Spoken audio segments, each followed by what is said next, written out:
আজ আমরা জানব দ্বাদশ শ্রেণীর ভৌম জল সম্পর্কে জানব। এখন ভৌম জলের কাজ ও তার ফলে সৃষ্ট গুণরূপ, এটা চ্যাপ্টারের নাম। তো আমরা প্রথমত জানবো যে ভৌম জল কাকে বলে। এটা ফার্স্ট আমাদের ধারণা নিতে হবে। দেখো, ভৌম জলকে ইংরেজিতে বলা হয় গ্রাউন্ড ওয়াটার। গ্রাউন্ড মানে তো মাঠকে বোঝায়, আর ওয়াটার মানে জলকে বোঝায়, অর্থাৎ ভূগর্ভ জল হচ্ছে কি না ভৌম জল। দেখো, সূর্যের তাপে জল বাষ্পে পরিণত হয়ে স্থলভাগের দিকে আসে। পাহাড়ে বাধা পাওয়া মানে ঢালবে, উপরের দিকে উঠবে, মেঘ সৃষ্টি করে বৃষ্টিপাত ঘটাবে। ওগুলো আবার এটা স্থলভাগেও বৃষ্টিপাত ঘটাতে পারে। এই বৃষ্টির জল পাহাড়ের হলে নদী আকারে আবার সেই সাগর মহাসাগরে যাবে। এটা সমুদ্র ভাগ। এটা স্থলভাগের একটা অংশ। স্থলভাগের গঠনটা একটু চিন্তা করে নাও, তারপর আর জানতে সুবিধা হবে। অর্থাৎ স্থলভাগকে যদি এইভাবে কাটা হয় তাহলে দেখবে যে এই অনুভূমিক বরাবর কতগুলো স্তর পাওয়া যায়। কি বললাম, যখন একটা কোনো জায়গা যদি খারাপভাবে ভূপৃষ্ঠকে চেক করা হয়, তোমরা যদি উপর থেকে নিচ পর্যন্ত লক্ষ্য করো তাহলে ভালো করে দেখবে উপর থেকে যত নিচের দিকে যাওয়া যাবে বিভিন্ন রকম উপাদানগত, বর্ণগত, সচ্ছিদ্রতাগত পার্থক্য রয়েছে। তো যেখানে অর্থাৎ ভূপৃষ্ঠ থেকে যে পরপর নিচের দিকে অনেক স্তর দেখতে পাওয়া যায়, যেগুলোর মধ্যে দিয়ে ফাঁক রয়েছে, এই বৃষ্টির জল কিংবা বায়ু প্রবেশ করতে পারবে, তাকে প্রবেশশীলা স্তর বলা হয়। আর যে স্তর এই ভেতর দিয়ে যতটা যেতে পারবে সেগুলো হচ্ছে প্রবেশ, আর যার ভেতর দিয়ে একেবারে যেতে পারবে না, যেমন ধরো এরকম একটা স্তর রয়েছে, একে আমি অপ্রবেশ্য স্তর বলবো। অপ্রবেশ্য স্তর, এটা অপ্রবেশ্য। আর এই পর্যন্ত যদি আমি ধরি এটা হচ্ছে প্রবেশ্য, প্রবেশ্য স্তর, আর এটা অপ্রবেশ্য স্তর। অর্থাৎ যে স্তরের ভেতর দিয়ে জল কিংবা বায়ু চলাচল করতে পারবে তাকে বলবো আমরা প্রবেশ্য স্তর, আর যার ভেতর দিয়ে যেতে পারবে না তাকে আমরা বলবো অপ্রবেশ্য শিলা স্তর। তাহলে পৃথিবীর অভ্যন্তরভাগের গঠনে এরকম রয়েছে, কোনো একটা জায়গায় রয়েছে যার ভেতর দিয়ে জল নিচের দিকে যেতে পারছে না, আবার কোনো আর উপরে যে অংশগুলো রয়েছে তার মধ্যে ফাঁক বসার চতুর্থ রয়েছে, তার ভেতর দিয়ে জল সহজে চুঁয়ে নিচের দিকে যেতে পারে। দেখো, মূলত আমি বলছি বৃষ্টির জল কিংবা নদীর জল কিংবা বরফ গলা জল বা হিমবাহ জল, তাই না, কিংবা সমুদ্র থেকেও হতে পারে। ভূগর্ভে আবার কোনো কোনো জায়গায় ম্যাগমা থাকে, ম্যাগমা বা ম্যাগমা গহ্বর থাকে, এটা ম্যাগমা গহ্বরও ধরতে পারবো।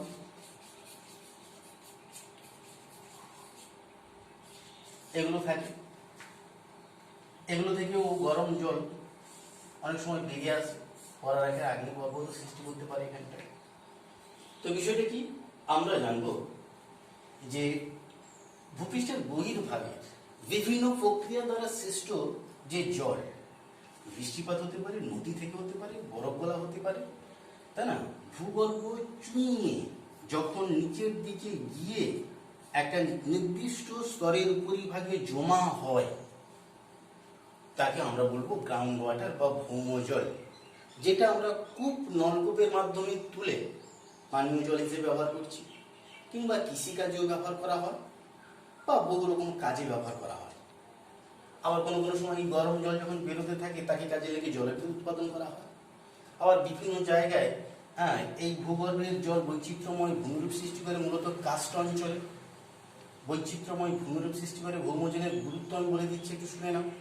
এই যে ভূগর্ভের জল, প্রথমত আমরা কি বললাম না, নল ভরে দিই।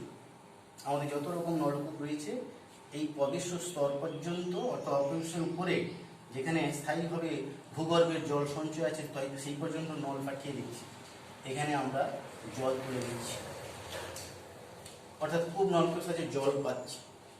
ওই শ্যালোকে কাজে লাগিয়ে বিভিন্ন জায়গায় বিঘার পর বিঘা জমি চাষবাস হচ্ছে, পানীয় জলের চাহিদা মেটাচ্ছি, চাষবাসে কাজে ব্যবহার করছি।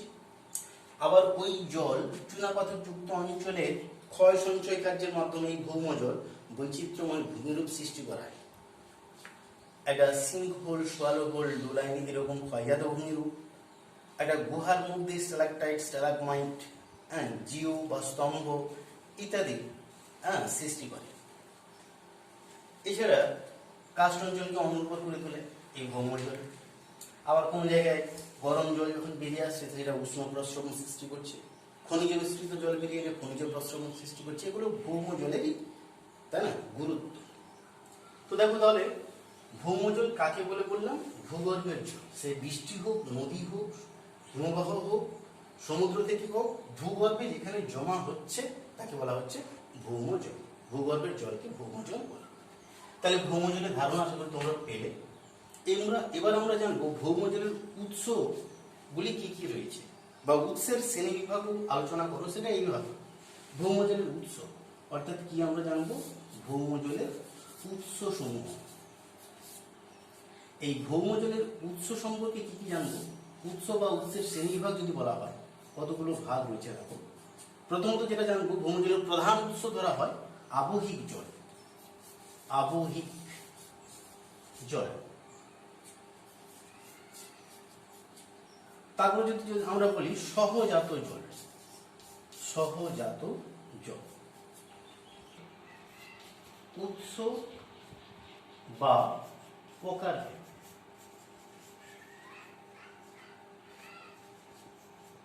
এটা সম্পর্কে জানি। তাহলে এটা ক প্রকার? অনেকগুলো ভাগ আছে। আমরা কতগুলো ভাগ জানো? আবহিক জল, সহজাত জল, তারপর উৎসন্দন ওয়াটার, তারপর রয়েছে সামুদ্রিক জল।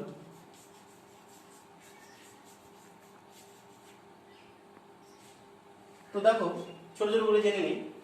আবহিক জল বা মিটিওরিক ওয়াটার কাকে বলে? আবহাওয়া অর্থাৎ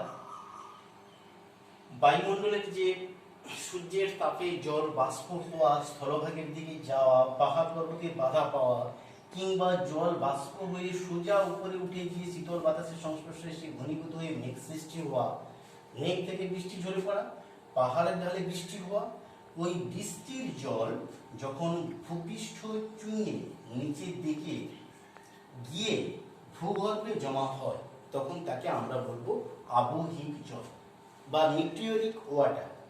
দেখো অর্থাৎ জলীয় বাষ্প এসছে, আকাশে উঠেছে, শীতল বাতাসের সংস্পর্শে এসে ঘনীভূত হয়ে মেঘ থেকে বৃষ্টি হয়েছে, ওই বৃষ্টির জল শিলারন্ধ্রের ভেতর দিয়ে চুঁয়ে নিচের দিকে গিয়েছে, গিয়ে অপ্রবেশ্য স্তরের উপর প্রবেশ্য স্তরে জমা হয়েছে, একদম চুঁয়ে নিচের দিকে নেমে এসছে। এই জন্য একটু বলা হচ্ছে কি আবহিক জল, আবহাওয়া থেকে হচ্ছে। আকাশ থেকে হয় বলে এর আরেক নাম গগনাম্বু ওয়াটার। ইংরেজি থেকে বলা হচ্ছে মিটিওরিক জল ওয়াটার। আকাশ থেকে বৃষ্টির মাধ্যমে জল চুঁয়ে নিচে যায় বলে একে গগনাম্বু ওয়াটার। আবার এই চুঁয়ে ভেতর দিকে প্রবেশ করে বলে এই তোমার আবহিক জলকে, মিটিওরিক জলকে, গগনাম্বু জলকে বলা হয় অনুপ্রবিষ্ট, অর্থাৎ নিচের দিকে যায় বলে, রন্ধ্রের ভেতর দিয়ে প্রবেশ করে বলে, তাই না, অনুপ্রবিষ্ট ভৌমজল বলা হয়। তাহলে আমরা আবহিক জল সম্পর্কে জানি।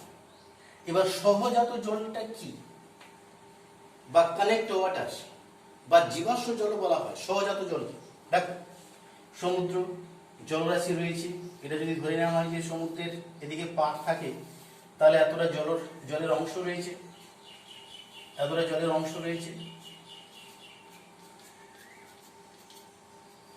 তাহলে চিন্তা করে নাও, এটা সমুদ্র ভাগ করে আছে।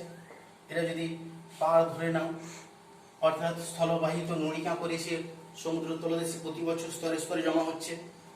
এই স্তরে স্তরে জমা হওয়ার জন্য এটা, অর্থাৎ প্রথম বছর একটা স্তর হয়ে গেল, দ্বিতীয় বছর আরেকটা স্তর হচ্ছে, তৃতীয় বছর আরেকটা স্তর হচ্ছে। এই পলিরাশি নিচে জমা হওয়া জলরাশি একটা চাপ দেওয়া, পলিরাশি জমাট বেঁধে সৃষ্টি হবে পাললিক শিলা, এটা তোমরা জানো। তার মধ্যে সচিত্র থাকে।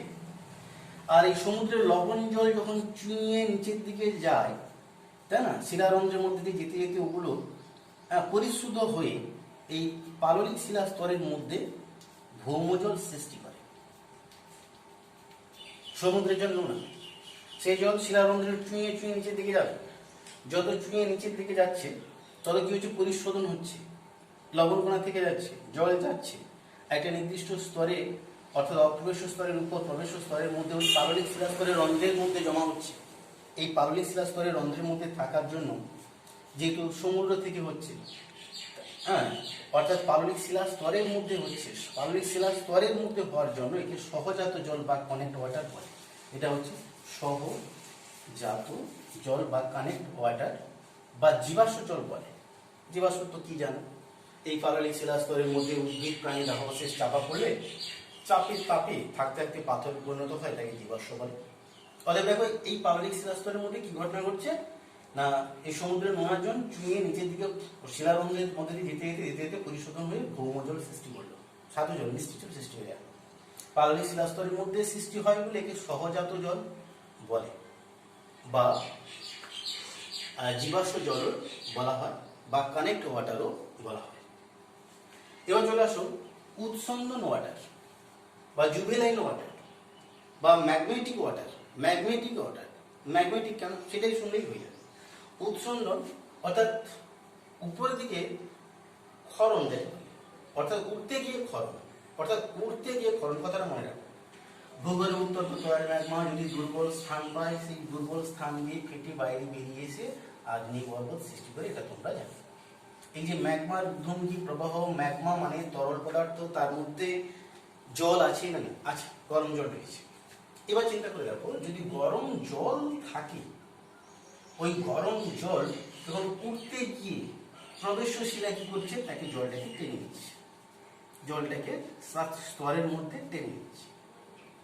এই উঠতে গিয়ে জল ক্ষরিত হয়ে শিলা স্তরের মধ্যে থেকে যাচ্ছে, বিষয়টা মনে রাখো। ম্যাগমা থেকে উঠতে গিয়ে জল ক্ষরিত হয়ে শিলাস্তরের মধ্যে জলটা থেকে যাচ্ছে, ম্যাগমা থেকে যাচ্ছে, এই জন্যকে বলা হয় উৎসন্দন। ম্যাগমা থেকে হয় বলে একে ম্যাগমেটিক বা উৎসন্দন বা জুভেনাইল ওয়াটার বলা হয় বা ম্যাগনেটিক ওয়াটার বলা হয়। দেখো, ম্যাগমা থেকেও ভূগর্ভে জল সঞ্চয় হয়। আরেকটা জিনিস জানো, এই চারটা জিনিস জানলেই হবে। সামুদ্রিক জল, সমুদ্রের জলরাশি রয়েছে, দ্বীপগুলোর ক্ষেত্রে খুব ভূমিকা পালন করে ওশেনিক ওয়াটার বা সামুদ্রিক জল। কিরকম? সুবিশাল সমুদ্র, এই যে সমুদ্র অংশ রয়েছে, যে সমুদ্রের অংশ ধরে নাও, এই সমুদ্রের জল আর এদিকে তার পাড়, এর মধ্যে ঢাল রয়েছে, শিলাস্তর রয়েছে, এই শিলাস্তরের মধ্যে প্রবেশ অপ্রবেশ স্তর রয়েছে। এই সমুদ্র থেকে জল যখন সরাসরি কি করে, প্রবেশ শিলাস্তরের মধ্যে প্রবেশ করে সঞ্চয় হয়। ও যখন সমুদ্র থেকে স্থলভাগের দিকে ঢুকতে শুরু করবে, সেও পরিশোধন হবে, হয়ে সাধু জলে পরিণত হবে। এই সমুদ্রের জল, তাই না, সমুদ্র থেকে স্থলভাগের ভেতর দিকে ঢুকে ভূগর্ভে সঞ্চিত হয়ে যে জল হয়, তাকে সামুদ্রিক জল বলা হয়। আর ম্যাগমা থেকে যেটা হয় সেটা হচ্ছে উৎসন্দন ওয়াটার, হ্যাঁ, বা জুভেনাইল ওয়াটার বা ম্যাগনেটিক ওয়াটার, উৎসন্দ ওয়াটার। আর এরা সমুদ্র থেকে ঢুকলে সামুদ্রিক জল বলা হয়। তাহলে বিষয়টি আশা করি তোমাদের এই সমুদ্র ভৌমজলের উৎস বা তার প্রকারভেদ আলোচনা, যে চারটি ভাগ আলোচনা করলাম, এটা তোমরা ভালো করে বুঝতে পেরেছো। এবার তোমরা চলে আসো ভৌমজলের নিয়ন্ত্রক সমূহের পরিচয় দাও, এটা একটু জেনে নিই। ভৌমজলের নিয়ন্ত্রক সমূহের পরিচয় দাও, এটা আমরা জানবো। আমরা 4-5টি নিয়ন্ত্রক জানলেই হবে, 3 নম্বর অথবা 4 নম্বরের কোশ্চেন থাকতে পারে। তো প্রথমত দেখো, বৃষ্টিপাত একটা, অর্থাৎ ভৌমজলের নিয়ন্ত্রক। এই নিয়ন্ত্রক সমূহ কয়েকটা জানলে হবে। প্রথমত শিলাস্তরের গঠন, শিলা স্তরের গঠন, ভূমির ঢাল, ভূমির ঢাল, প্রবেশতা। তাহলে আমরা জানছিলাম যে ভৌমজলের নিয়ন্ত্রক সমূহ কি কি রয়েছে। তো শিলাস্তরের গঠন সম্পর্কে একটু জেনে নিই। দেখো, এই যে বললাম যে ভূপৃষ্ঠ থেকে যদি একটা উলম্ব বরাবর প্রস্থচ্ছেদ করো, তাহলে কতগুলো স্তর আমরা দেখতে পাবো। এই স্তরে তোমরা কি কি দেখছো, যে সব জায়গায় একই রকম উপাদান নেই। কোনো জায়গায় বড় বড় ফাঁক থাকতে পারে, কোনো জায়গায় খুব ছোট ছোট ফাঁক থাকতে পারে। তাই না? এইভাবে শিলাস্তরের অভ্যন্তরভাগের গঠন, ভূ অভ্যন্তরভাগের গঠন, তাই না, বিভিন্ন উপাদান দ্বারা গঠিত হওয়ার জন্য তাদের পার্থক্য হয়েছে, বিভিন্ন স্তর সৃষ্টি হয়েছে। আর শিলাস্তরের এই গঠনের পার্থক্য রয়েছে। এই পার্থক্যের মধ্যে দেখো, যে সমস্ত শিলাস্তরের মধ্য দিয়ে জল, বায়ু প্রবেশ করে ভেতর দিকে যেতে পারে তাকে আমরা প্রবেশ স্তর বলি। এই যে প্রবেশ স্তর। আবার যে স্তরের ভেতর দিয়ে জল চুঁয়ে যেতে পারে না, এর ভেতর দিয়ে জল চুঁয়ে যেতে পারে না, কঠিন শিলা দ্বারা গঠিত, তাই না, তখন তাকে বলা হয় অপ্রবেশ স্তর। দেখো, ভৌমজলের নিয়ন্ত্রণের ক্ষেত্রে এই প্রবেশ ও অপ্রবেশ স্তর একটা গুরুত্বপূর্ণ ভূমিকা পালন করে। কিরকম? অর্থাৎ প্রবেশতা থাকলে জল চুঁয়ে নিচের দিকে যাবে, ভূগর্ভে যাবে। আর নিচে অপ্রবেশ স্তর থাকলে তার উপরে, অপ্রবেশ স্তর থাকা মানে তার উপরে এই চুঁয়ে আসা বা অনুপ্রবেশ করা জল এখানে জমা হবে। অতএব দেখো, শিলাস্তরের নিয়ন্ত্রক হিসাবে এই প্রবেশ ও অপ্রবেশ শিলাস্তর এর অবস্থান ভৌমজলের ভান্ডার গড়ে তুলতে বা ভৌমজল সৃষ্টি হতে বিশেষ ভূমিকা পালন করছে। অপ্রবেশ স্তর থাকতেই হবে, অপ্রবেশ স্তরের উপরে প্রবেশ স্তরের মধ্যে এই ভূগর্ভের জল সঞ্চয় হবে। অতএব শিলাস্তরের গঠন সম্পর্কে বুঝলে যে শিলাস্তরের গঠন, অর্থাৎ উলম্ব বরাবর প্রস্থচ্ছেদ করলে আমরা কি দেখব, নিচে একটা স্তর পাবো যার ভেদ করে জল নিচের দিকে চুঁয়ে যায় না, আর উপরিভাগে স্তর পাবো উপর থেকে জল চুঁয়ে এসে নিচের এখানে জমা হয়। অর্থাৎ অপ্রবেশ স্তরের উপর যে স্তরে জল জমা হতে পারে, যে স্তরের ভেতর দিয়ে জল আসতে পারে তাকে প্রবেশ স্তর বলা হয়। তবে অপ্রবেশের উপরে প্রবেশ স্তরের মধ্যে জল জমা হওয়াকে, এটাকে আমরা ভৌমজল বলি। এটাই হচ্ছে এক কথায় ভৌম জল। এটাই হচ্ছে ভৌম জল। তো দেখো, তাহলে কি বললাম, শিলাস্তরের গঠন জানলাম। ভূমির ঢাল একটু বুঝে নিলে আরো ভালো হয়। ভূমির ঢালে কি রয়েছে না, সমুদ্রের জল বাষ্প হয়ে আসছে, স্থলভাগের উপর দিয়ে আসার সময় পাহাড়ে যদি বাধা পায়, ঢাল বেগ করে উঠছে, উঠে শীতল বাতাসের সংস্পর্শে এসে মেঘ সৃষ্টি হচ্ছে, মেঘ থেকে বৃষ্টি হচ্ছে, এটা ঠিক। কিন্তু বৃষ্টির জল পাহাড়ের যদি ঢাল খারাপ প্রকৃতির হয়, সেখানে জল চুঁয়ে নিচে যাওয়ার থেকে ঢাল অনুসারে গড়িয়ে যাওয়ার প্রবণতা সব থেকে বেশি লক্ষ্য করি।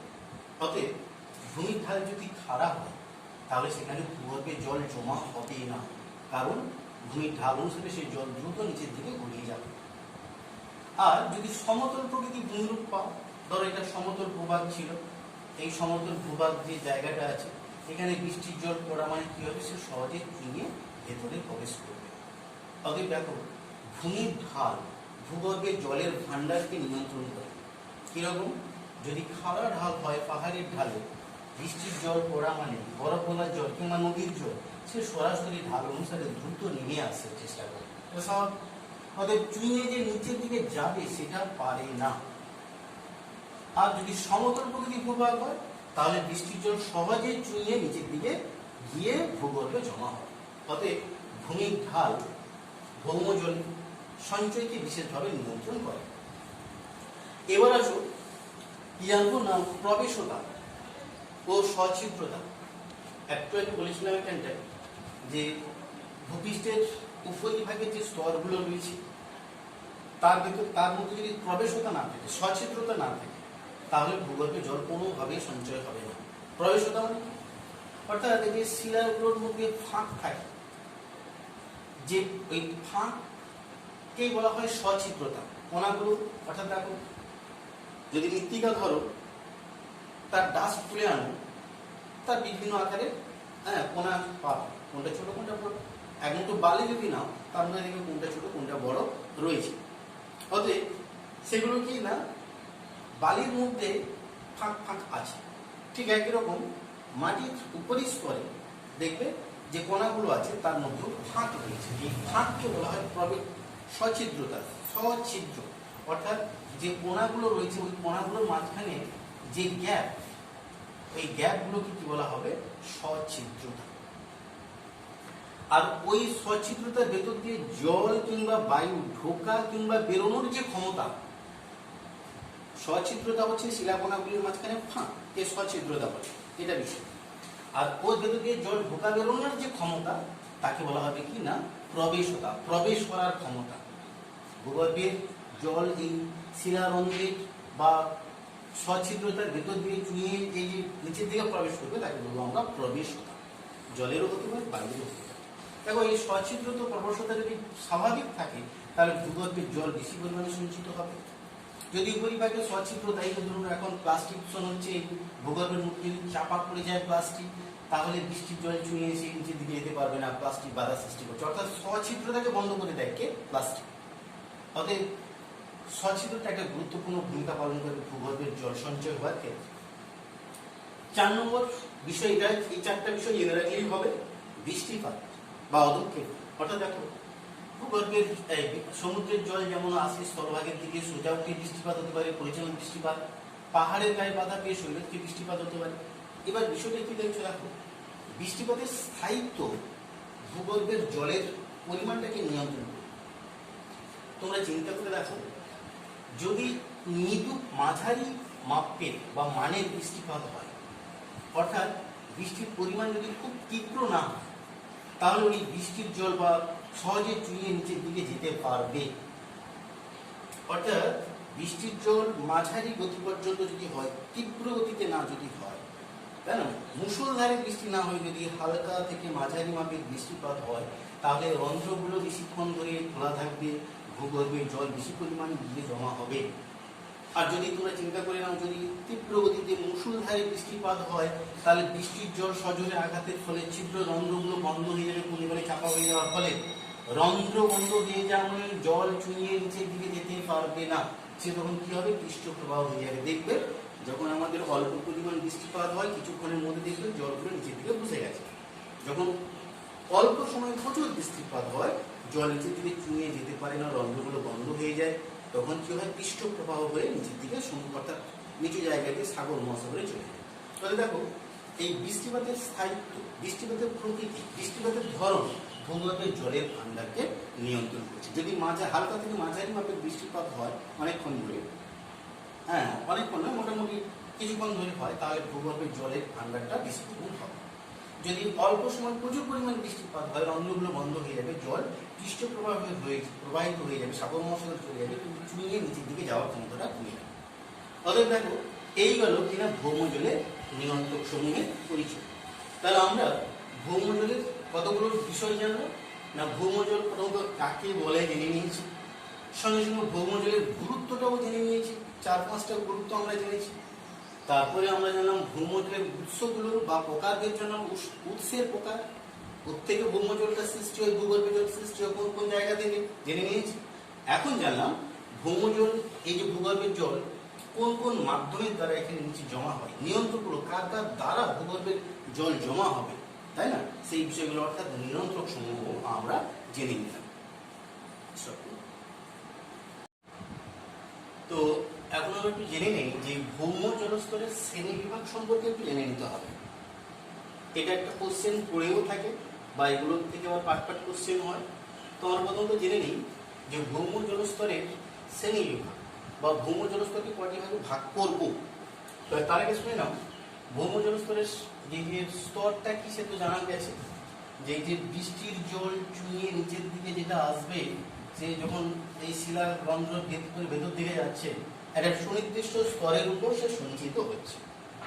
এই সুনির্দিষ্ট স্তরে যেটা সঞ্চিত হচ্ছে তাকে কিন্তু আমরা বলছি ভৌমজল।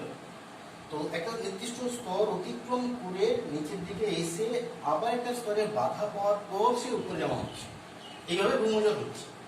তো দেখো সেই জন্য ভৌম জলস্তরে কিছু শ্রেণী বিভাগ আপাতত হয়। স্তরটা কি রয়েছে, ভৌম জলস্তরকে দুটি ভাগে প্রধানত ভাগ করা যেতে পারে। একটা অসম্পৃক্ত স্তর আর একটা সম্পৃক্ত বা থিয়েটিক স্তর। দুটো ভাগ, প্রধান ভাগ। যদি প্রধান দুটো ভাগগুলি, এটা হচ্ছে এ, যেটা কিনা অসম্পৃক্ত স্তর দিয়েছি, আর এটা কি বি, তাই না, সম্পৃক্ত স্তর বা থিয়েটিক স্তর। তো অসম্পৃক্ত কথার মধ্যে উত্তর, অর্থাৎ যে স্তরের মধ্যে সবসময় জল থাকে না তাকে অসম্পৃক্ত স্তর বলবে। আর যে স্তরের মধ্যে সবসময় জল থাকবে, সম্পৃক্ত অবস্থায় আছে, সবসময় রয়েছে, তাকে সম্পৃক্ত স্তর বলে। তো তার আমরা জেনে নিই যে অসম্পৃক্ত স্তরের আবার কতগুলো ভাগ আছে। কি আছে না, এই অসম্পৃক্ত স্তরের মধ্যে 3টি ভাগ দেওয়া হয়েছে। দেখো যদি বলা হয় এটা 1 নম্বর ভাগ, এটা 2, এটা 3। তো কি থাকবে? অসম্পৃক্ত স্তরে দেখা যাচ্ছে যে যে 3টি ভাগ, একটা মৃত্তিকা জলস্তর, একটা মধ্যবর্তী জলস্তর আর কৌশিক জলস্তর বা ক্যাপিলারি ওয়াটার বলা হয়। দেখো আমি একটু আগে তোমাদের বললাম যে পৃথিবীতে যে উলম্ব বরাবর প্রস্থচ্ছেদ করো কতগুলো স্তর দেখতে পাওয়া যায়। যতটা পর্যন্ত জল চুইয়ে নিচের দিকে আসতে পারে তাকে আমরা প্রবেশশীলা স্তর বলছি। যদিও আমরা ধরে নিতে পারি এই জায়গা থেকে পুরোপুরি এই অংশ পর্যন্ত, তাই না, এটা হচ্ছে কিনা প্রবেশ স্তর, প্রবেশ স্তর। আর এটা পুরোটাই প্রবেশ স্তর, এই পর্যন্ত না, এই পর্যন্ত পুরোটাই প্রবেশ স্তর, অর্থাৎ জল উপর থেকে নিচের দিকে আসতে পারে। এখান থেকে এই পর্যন্ত প্রবেশ স্তর, জল আসতে পারে না। আর যে স্তর ভেদ করে জল যেতে পারে না তাকে অপ্রবেশ স্তর, অর্থাৎ এটা হচ্ছে কি অপ্রবেশ শিলা স্তর। এবার এই প্রবেশ স্তরের মধ্যে দুটি ভাগ কি হচ্ছে কিনা, এটা অসম্পৃক্ত আর একটা সম্পৃক্ত। অসম্পৃক্ত বলতে যে স্তরের মধ্যে জল সবসময় থাকছে না, তাই না, প্রায় থাকে না, তাকে বলা হবে অসম্পৃক্ত স্তর। তার 3টি ভাগ দেখে নাও। মৃত্তিকা জলস্তর, যাকে ভাদস্তর বলা হয়, ল্যাটিন শব্দ ভাদোদাস থেকে ভাদোস শব্দটি এসেছে, তাই না, ভাদোদাস থেকে ভাদোস, যার অর্থ অগভীর, অর্থাৎ ভূপৃষ্ঠ থেকে, এটা তো ভূপৃষ্ঠ, এই ভূপৃষ্ঠ থেকে গভীরতা খুব বেশি নয়, ভূপৃষ্ঠ, এই ভূপৃষ্ঠ থেকে গভীরতা বেশি নয়, অগভীর, অল্প গভীরের মধ্যে, যেটা বৃষ্টির জল শব্দ চুইয়ে ভেতরের দিকে যেতে পারে। যে স্তর ভেদ করে ভূপৃষ্ঠের জল চুইয়ে নিচের দিকে যেতে পারে বা যায়, উপর থেকে নিচের দিকে যাবে, উপর থেকে নিচের দিকে যাওয়ার ঘটনাকে বলা হয় কি না ভাদোস জল বা মৃত্তিকা জলস্তর, অর্থাৎ ভাদোস জল। তো ভাদোস জল কি, এটা 1 নম্বর জিনিস ধরে নাও, এই স্তরটা হচ্ছে কিনা 1 নম্বর স্তর। বৃষ্টি হলো বা নদীর জল বা বরফ গলা জল মাটির রন্ধ্র ভেদ করে যখন সরাসরি নিচের দিকে চলে যায়, নিজের জল ধরে রাখতে পারে না কিন্তু বয়ে নিয়ে যেতে পারে, ওই রকম স্তরকে মৃত্তিকা জলস্তর বা ভাদোস স্তর বলা হয়, বা অগভীর জলস্তর বলা হয়, অর্থাৎ এখানে জল থাকে না।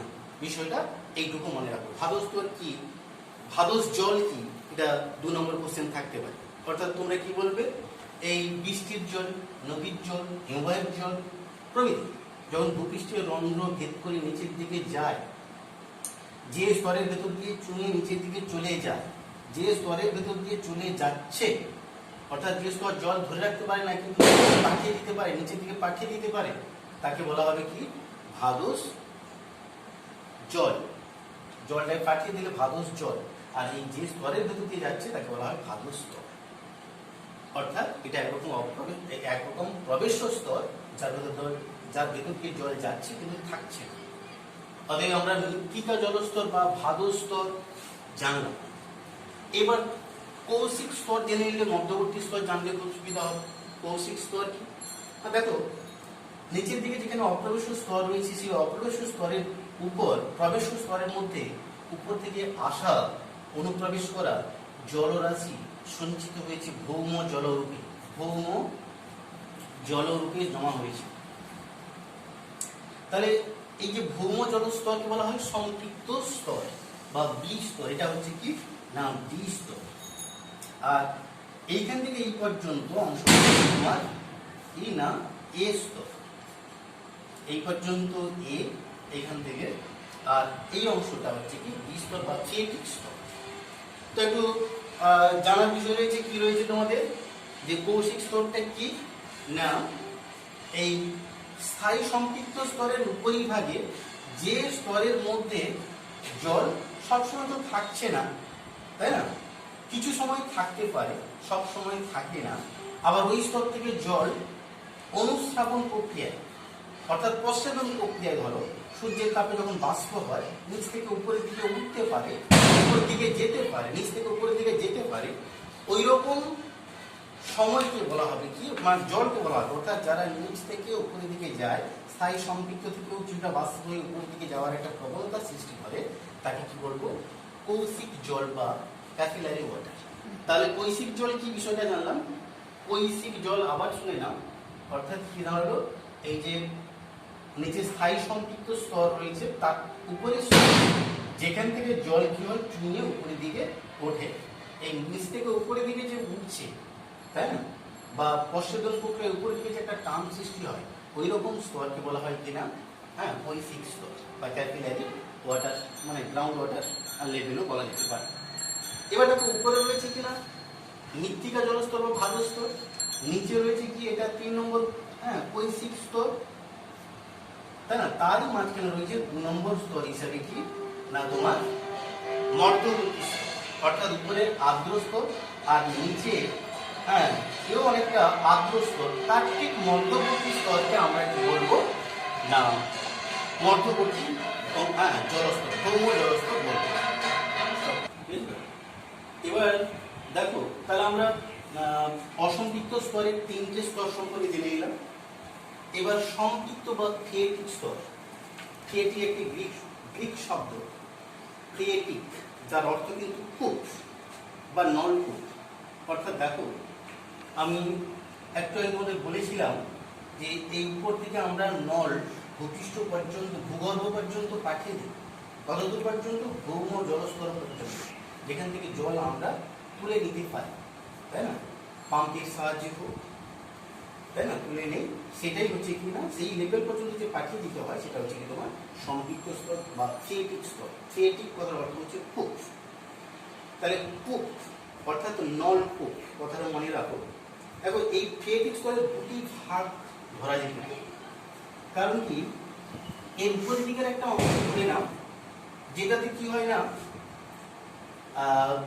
বর্ষা ঋতুতে এই যে ভূগর্ভের জল সঞ্চিত আছে, যাকে আমরা সম্পৃক্ত স্তর কিংবা থিয়েটিক স্তর বলছি, এটা পুরোটাই কি ঘটনা ঘটছে, ভূপৃষ্ঠের যে জল চুইয়ে উপর থেকে নিচের দিকে আসছে, অপ্রবেশ স্তর বাধা পেয়ে প্রবেশ স্তরের মধ্যে জমা হচ্ছে, তাই না, যাকে আমরা ভৌমজল বলছি বা স্থায়ী সম্পৃক্ত স্তর বলছি। সবসময় এই স্তরে জল থাকে।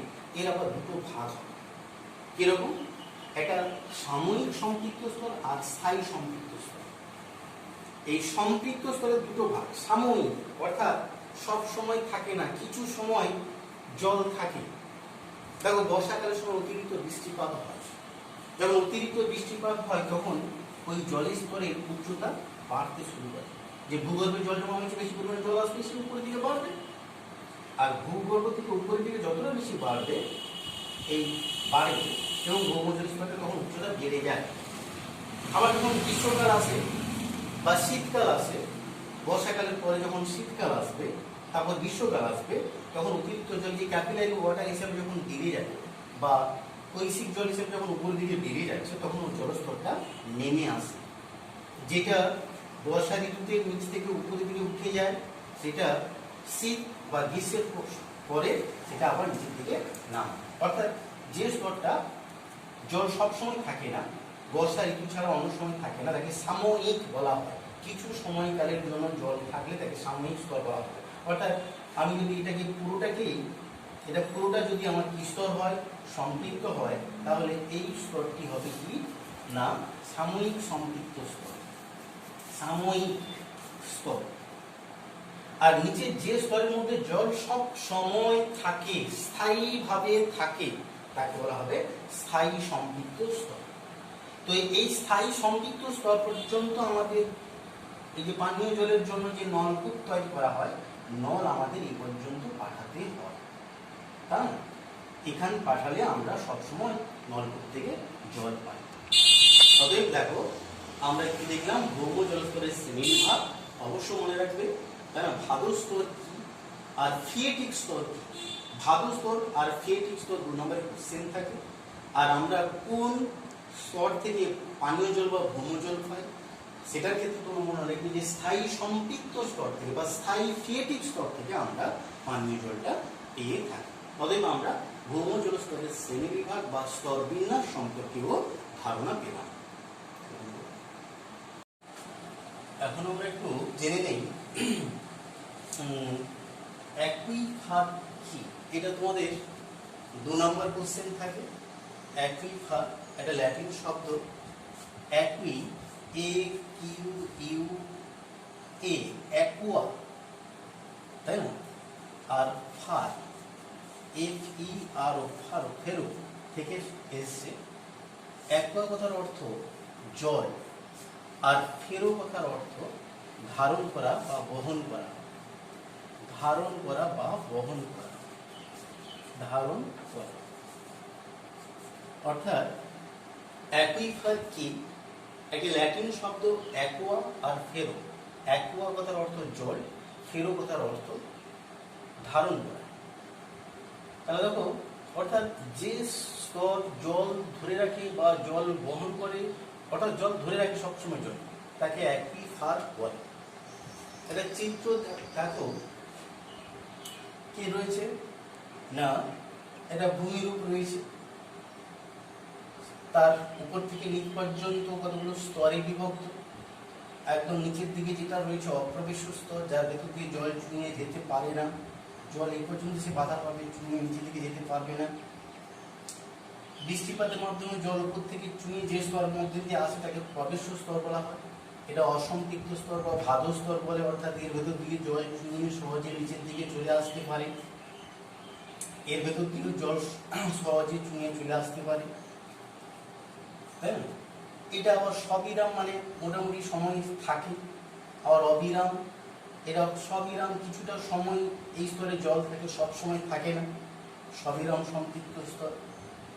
আর সবিরামের নিচে অর্থাৎ অপ্রবেশ্য স্তরের জাস্ট উপরি ভাগে যে স্তরের মধ্যে সব সময় জল সঞ্চিত অবস্থায় থাকে, এই যে ধরো বৃষ্টির জল কিংবা নদীবাহিত জল কিংবা বরফ গলার জল পৃথিবীর উপরিভাগ থেকে অনুপ্রবেশের মাধ্যমে নিচের দিকে এসে অপ্রবেশ্য স্তরে বাধাপ্রাপ্ত হওয়ার পর তার উপরিভাগে প্রবেশ্য শিলা স্তরের মধ্যে যেখানে জল জমা হয়ে থাকে সব সময়ের জন্য, তাকে স্থায়ী সম্পৃক্ত স্তর বলে। আর এই স্থায়ী সম্পৃক্ত স্তরে সবসময় জল থাকার জন্য একে অ্যাকুইফার বলে, অর্থাৎ আমি ধারণ করি, তাই না? অর্থাৎ এই স্তর সবসময় জল ধরে রাখে বলে একে অ্যাকুইফার বলে। তাহলে দেখো অ্যাকুইফার কি অর্থ দেন? ল্যাটিন শব্দ অ্যাকুয়া ও ফেরো। অ্যাকুয়া কথার অর্থ জল, ফেরো কথার অর্থ ধারণ করে। এবার সংজ্ঞা দাও, অ্যাকুইফার কাকে বলে? না, বৃষ্টিপাতের জল কিংবা নদীবাহিত জল কিংবা বরফ গলা জল ভূপৃষ্ঠে রন্ধ্র বা ছিদ্র দিয়ে ভেতরের দিকে প্রবেশ করার সময় নিচে অপ্রবেশ্য স্তরে বাধাপ্রাপ্ত হওয়ার পর প্রবেশ্য স্তরের মধ্যে সঞ্চিত হয়ে অবস্থান করলে তখন তাকে বলা হয় কি? স্থায়ী সম্পৃক্ত স্তর। আর এই স্থায়ী সম্পৃক্ত স্তরে সবসময় জল থাকে বলে একে অ্যাকুইফার বলা হয়। তাহলে অ্যাকুইফার বিষয়টা কি মোটামুটি ভাবে আমরা জানলাম। এবার অ্যাকুইফার সংক্রান্ত, এটা 2 নম্বর যেমন কোশ্চেন থাকে, তেমনি অ্যাকুইফার সংক্রান্ত কতগুলো পরিভাষা রয়েছে, তাই না? যে অ্যাকুইক্লুট কি, অ্যাকুইটার্ট কি, অ্যাকুইফিউজ কি, অ্যাকুইফার্ট কি, আর অ্যাকুইডাক্ট কি। বুঝে রাখো, অ্যাকুইক্লুট অর্থাৎ যেখানে এই যে শিলাস্তরের গঠনটা মূলত কাদা ও সেল দ্বারা হয়, কাদা ও সেল দ্বারা যদি গঠিত হয়, তার ভেতর দিয়ে জল কিছুটা চুঁয়ে প্রবেশ করবে কিন্তু নিচের দিকে বহন করে না।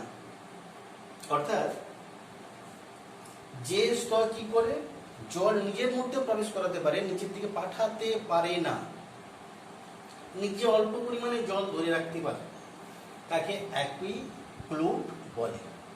অর্থাৎ কাদা ও সেল দ্বারা গঠিত শিলাতে কি ঘটনা লক্ষ্য করা যায় না, তার ভেতর দিয়ে জল অল্প পরিমাণ প্রবেশ করবে কিন্তু নিচের দিকে নিয়ে যায় না, তাকে বলা হবে অ্যাকুইক্লুট।